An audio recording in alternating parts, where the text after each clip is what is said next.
How do you assign time and effort to the mentoring arrangement? And let me sort of set it in the context of this morning at 6 or 7 a.m., I get an email from somebody that I've been working with on more on a business relationship who says, help, I need mentoring, and wants to be mentored like right away. And I have a day already lined up and everything else. So how do you go about assigning time and effort to a mentoring arrangement?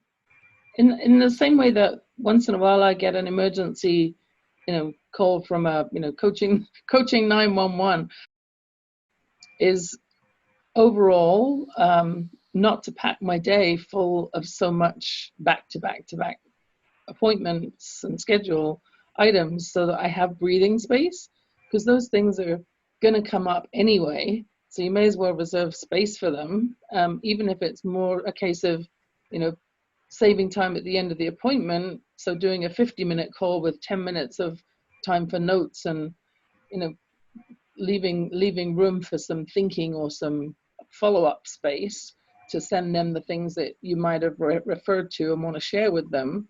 So that would be my first thing. The other thing is, I can usually carve out enough time to find out, is this screaming the urgent? Is it life or death? And if not, then let's, rebook. What's the urgent factor in it? What can we diffuse in 2 minutes? Which is probably what you would do as well. But it's a great question, Doug, because time is a constant. It's not like you can get that back, right? And it's there. Effort can go up and down. You can give a lot of effort. You can give a little bit of effort. You can vary that effort. So for me, I think what Yvonne's hinting at a little bit is, like, there is time for me to answer and deal with things. And I do that when I can.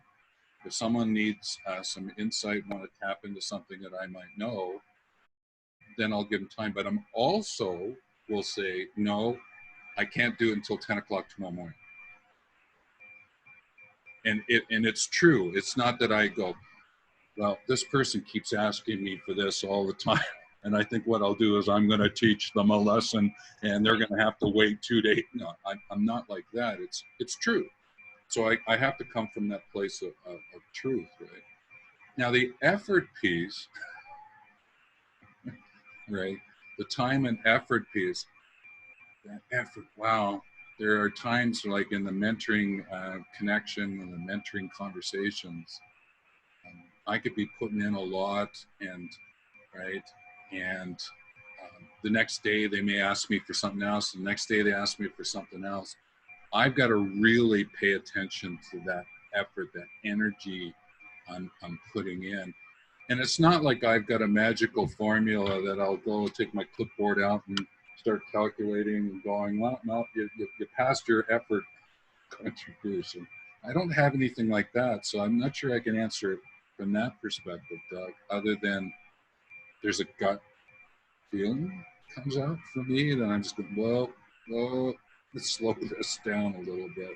We've got to re-engage in our conversation to figure out how to deal with this. Yeah. That's initial response.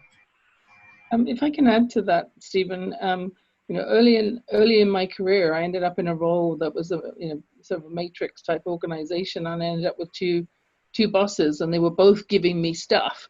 So I had to prioritize carefully, and so one of the techniques in my book that I quote, which is all around the power of words and conversation, was to basically push back and just say, if I can't do that by that time, what's your next best option? So I'm not even taking the monkey on and pushing back and saying, what are you going to do? Because it's you're making it urgent. It's your emergency. What are you going to do?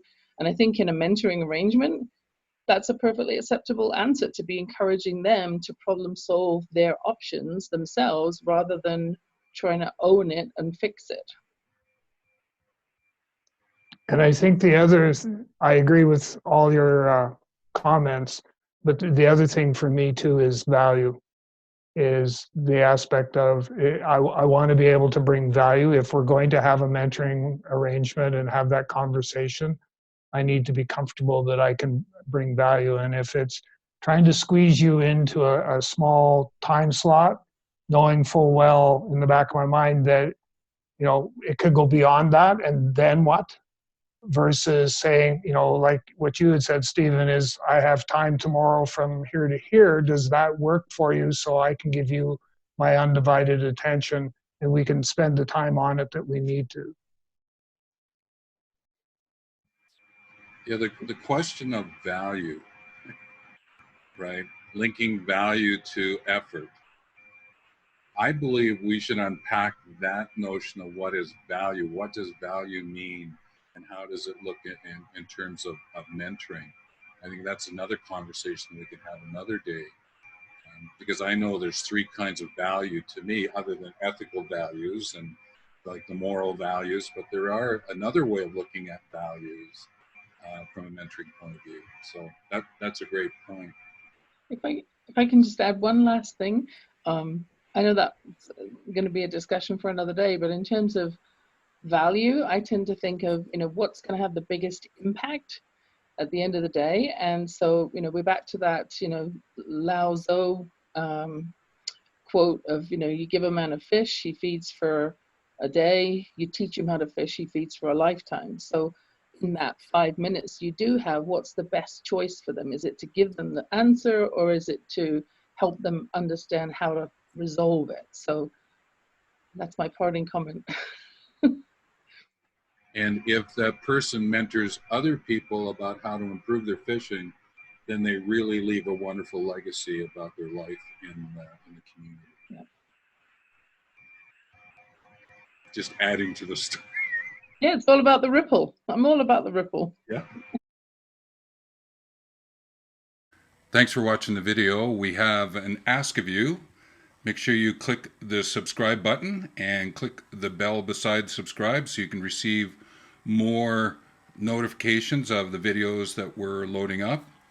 And like the video, and especially if you could comment your insights. We would enjoy learning from you. Take care.